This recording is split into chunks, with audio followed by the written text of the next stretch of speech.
I'm going to go ahead and introduce our speaker this morning. So this morning we have Susan Medieta Beasley. She is currently the Executive Director of Parent Resource Center, which focuses on training and mentoring and supportive services, all with the hopes and the goal of preventing and helping serve children who've been abused. And so she's got a whole lot on her bio, but I think that's really the most current role that she's been playing.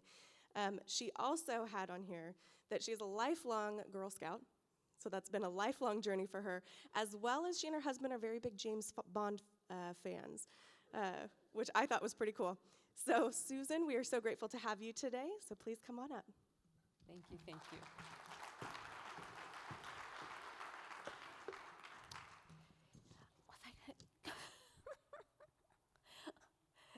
Thank you.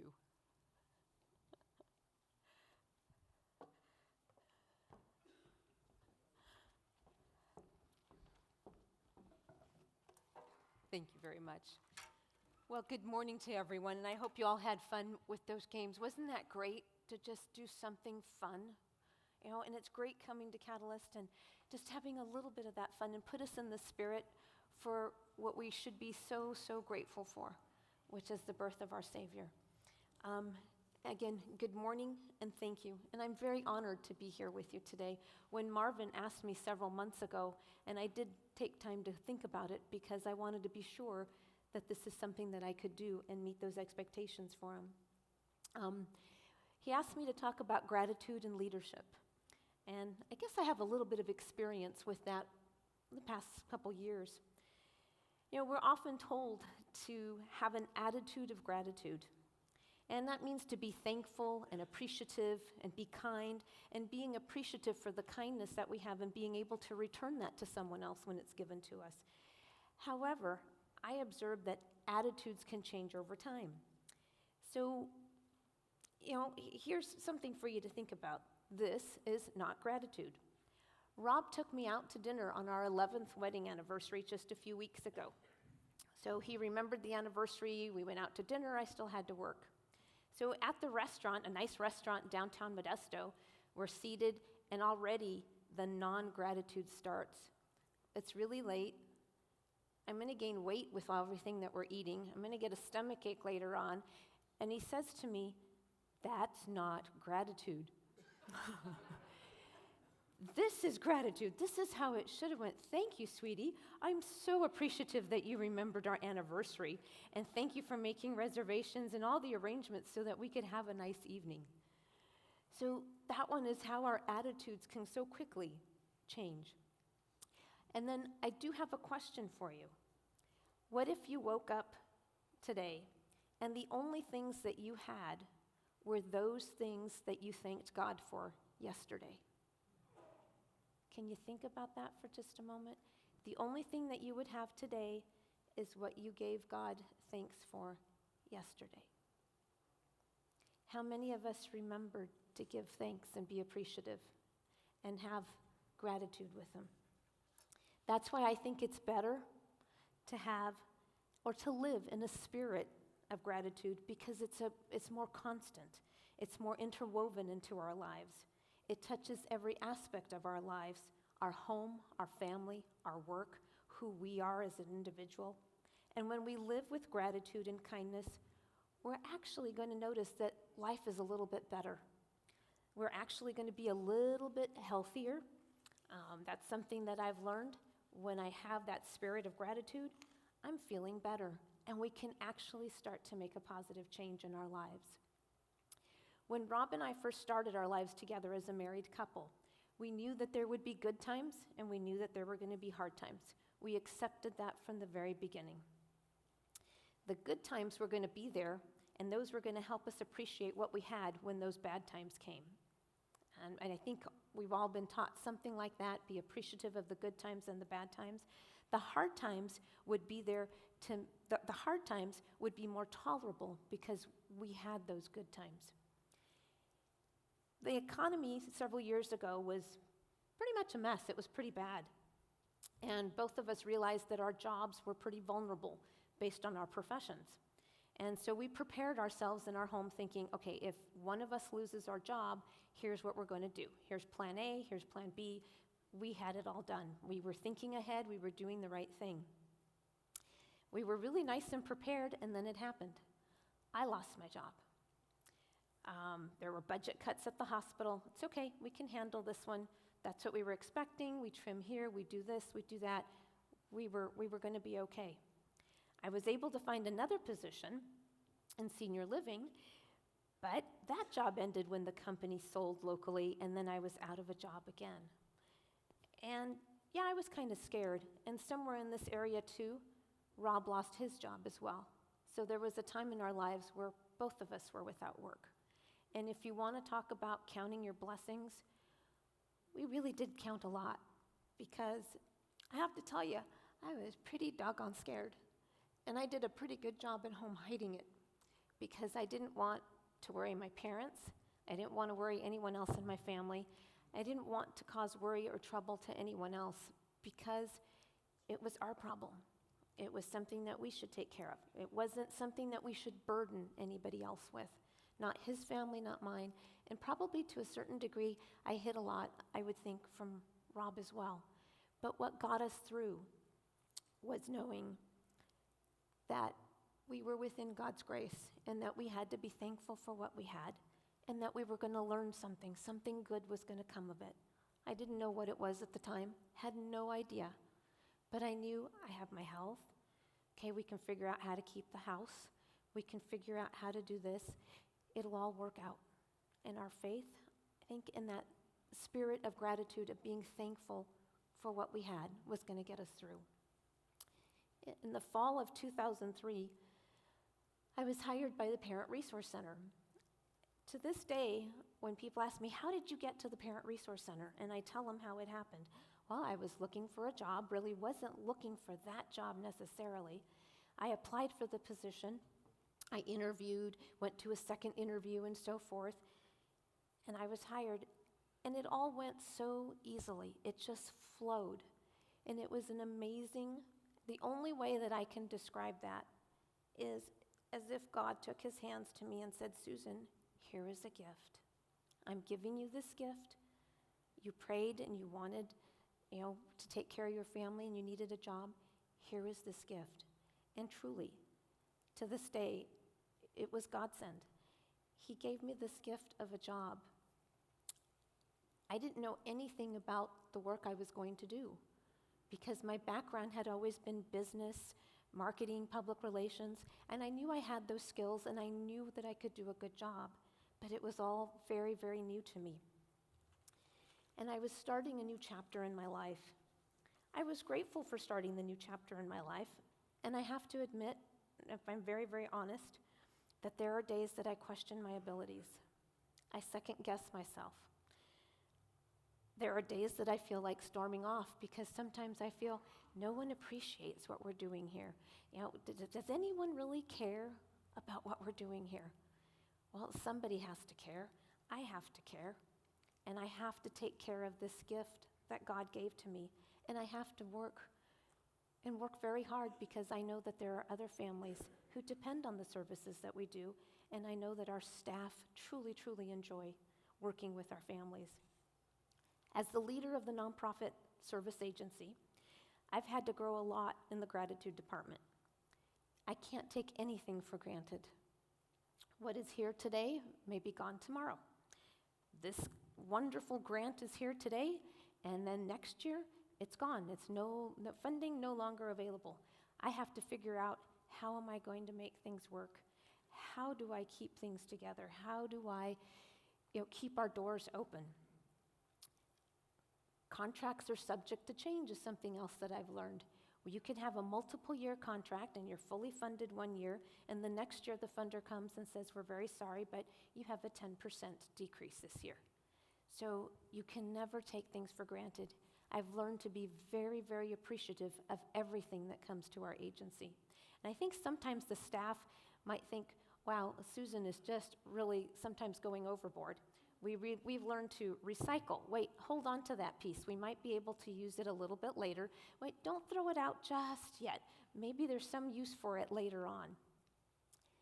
You come into that feeling that everything is precious that comes through the door. Human resources, those are the people who come. And I'm very, very appreciative because working in a nonprofit, you're not there because you're going to make tons and tons of money. You're there because you have a passion or you have a calling to do that type of work. So I count my lucky stars every single day that staff continue to come to work, because some of us are barely getting by as well, just in similar fashion to our clients. So I'm very appreciative that they come. As an agency, sometimes I say to staff, we live grant to grant, just like our clients live paycheck to paycheck. And I have to tell you that that's not necessarily a comforting something to say, but it just gives us that sense of appreciation of what do we have? How are we thankful for what do we have? And how do we take care of those precious resources and to do the best job that we can with those resources? I've had to learn how to keep our employees happy and cheerful. And what that means is at the work site, when I have my spirit of gratitude, I have to be full of gratitude as well. I have to be thankful. I have to be the one to give the example to them, because sometimes days are not the best days. And I'm sure that there are those of you, my colleagues in the nonprofit world, that you'll understand. And I see some of you shaking your head at understanding how that works. I thought I knew how to express appreciation. I thought I learned how to do it. It seems really easy. You just thank them. Thank you very much, Jane. You did a great job today. Well, but I really haven't gotten to know Jane as a person, as an individual. What I've had to learn is how to, if in a sense the way I can describe it is how to come down to their level. Not that I'm minimizing who they are, but I have to develop empathy to understand and to appreciate them. Kind of walk that mile in their shoes, but still putting on that brave face that, yeah, I am worried about where is that next grant coming from. I got to stay on budget. I have to meet these numbers and so forth. So I've had to learn a lot about that. I have to learn, what do they value? As a leader also, I've had to face a lot of difficult situations. There was one situation 2-3 years ago that I think we called it the big grant. There is a sizable grant at our agency. Without that grant, we would cease to exist. It's an existential, I can call it the existential grant. Without that grant, I don't exist. So contracts come up, there's an ending point, and you have to compete again for them. That was a very, very stressful time, because not only was there competition, there was renegotiation with partners. Do we want to partner again? Do we not? Gee, do we go on our own? I was sweating it out, really, really sweating it out. Nights and nights of lost sleep, lost weight. That wasn't so bad, I guess, to lose a couple pounds the hard way there. But to think that on my shoulders rested, where the door's going to open, where we're going to get that grant. So I was very, very appreciative of the staff. Every one of them put their energy together for us to come up to ideas. What are we doing? How is it going? The board came as well. And one of the most precious gifts I think that the board gave to me was, Susan, we got your back. That's what allowed me to continue and do my work and continue to do the work that I do today. So we have that spirit of gratitude at work. And it's not easy. And I've learned that gratitude is infectious. When you help others in a godly spirit, they are grateful for that help, and they're also grateful to God. When you are a grateful leader and you openly express your appreciation, you create a grateful team of people who are engaged and truly care about your work, about their work. And that's what I had to learn to do. And it wasn't easy because I'm kind of stubborn. You're coming to work and we should do that and we should be happy that we have jobs. But that's not how everyone works. And that's why I had to learn that. I have a spirit, the second point that I have is the spirit of gratitude. You have to have it at home too. It keeps me thankful that I have a family that I have a husband who love and support me. It's easy to overlook them, just like I overlooked Rob making all those plans for the anniversary dinner, and here I was complaining about it. Oh yeah, I'm going to gain weight. It's late at night. I can't get up the next morning, whatever it is. Appreciate those little things. Don't overlook it. We often say, take time to smell the roses. Take time. Smell the roses. Be thankful for your family. Some days, and it happened one time, and I don't think I ever told Rob, we had an argument. Can't remember what it was. It's one of those arguments that couples have. He got upset, and he says, I'm going to take a break. The 2-hour break that he took seemed like an eternity to me. And what if he doesn't come back?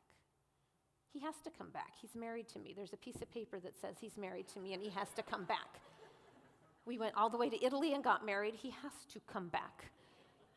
It occurred to me, no, he doesn't have to come back. Could I have irritated him so much? Was I taking him for granted, the relationship that I had? And to say, of course, no, that's a precious relationship as well. Just like the one we have with our parents, our children, with God. How many times haven't we gone about our business and everything, and only when there's a crisis do we say, God, I really need you. Please help me through this. I really promise I'll be thankful. Every day we should be giving thanks. Every day we should appreciate what we have. I think I learned about gratitude from my mom. My mother grew up in Guatemala in a very, very small little village. For me to say that life was really rough for her is probably an understatement. From what my mom has shared, didn't have new toys, didn't know where food was coming from. It was a dirt floor. I think they probably cooked and made things and took it to market to sell so that you would have money to go buy a few eggs at a time. Mom was able to escape that when she moved to the city, got a job, and she has had this sense of appreciation for life and never, ever lost her faith. So when Mom hears us complain about something, regardless of what it is, let's give thanks to God. You have a job. Let's give thanks to God that Rob is a patient man. Let's give thanks to God that we have food to eat and that we're together. Always, always giving thanks. A couple years ago, Mom got really sick. She was in the hospital for about a month, in and out of the hospital for the month, because they didn't know what was wrong with her. Thought it was the appendix, thought it was this, thought it was that. That was another time that I've never been so scared in my life. The thought of losing one of my parents, and especially my mom. Because what I've realized is I don't thank Mom enough. I don't thank her enough to say, thanks, Mom. You've made a lot of sacrifices for us. You've taught us a lot. And don't wait till someone is gone. Don't wait till someone is so sick and they're about to pass before you say thank you to someone. Say thank you to someone and say, I love you every day. Every day, because that relationship and that person in your life, they may not be there tomorrow. We don't know what tomorrow holds. So today is the day that we have, and it's that precious day.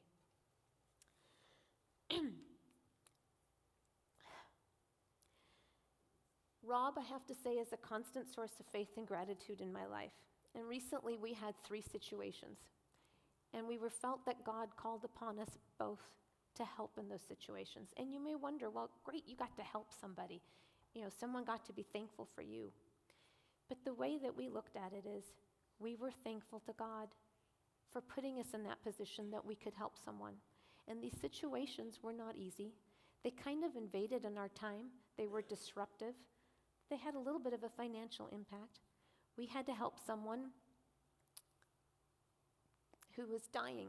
We didn't know that she was dying, but we were able to help her get to the hospital, because what I told the paramedics was, I don't want to see her die alone. She should not die alone. At least in a hospital, there will be others. And we were able to reconcile her with her daughter, and they had not spoken in 3 years. So that daughter had precious hours with her mom. In another case, we helped a young lady who was homeless. She was living in her car.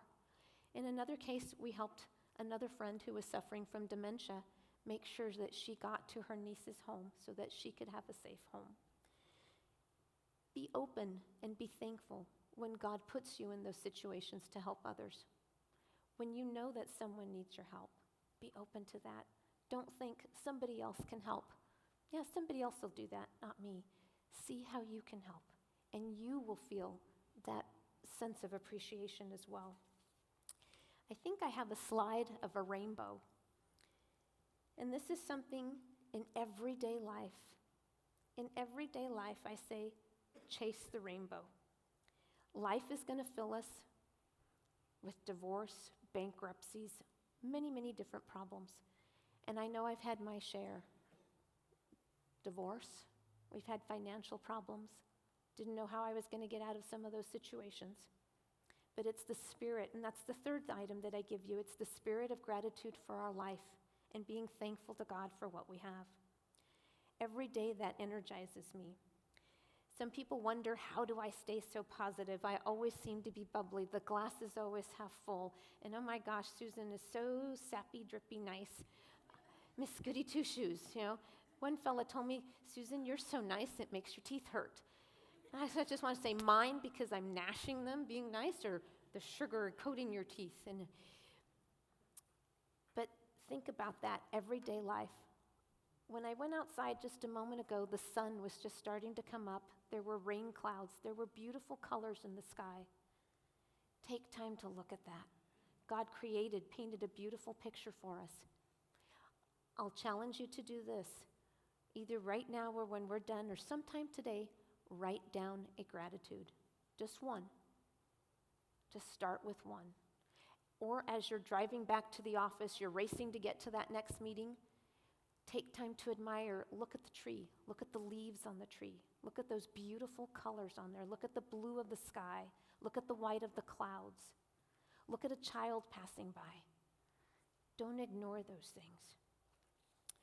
It's not easy staying positive and sweet all the time and always being bubbly. I have bad days too. I have days that I get sad. And I also find myself getting into these I wish I had more money. Well, if I had another job, well, if I had a newer car, and the list goes on and on and on and on and on. At what point do you stop? You have to stop and say gratitude right here. It ends. I am thankful for what I have. God has created a beautiful world for us, and it's up to us to appreciate it and take care of it. You know, that thank you note, send that thank you note. That's one way to appreciate it, someone else. If you're having a bad day, do you ever collect thank you notes?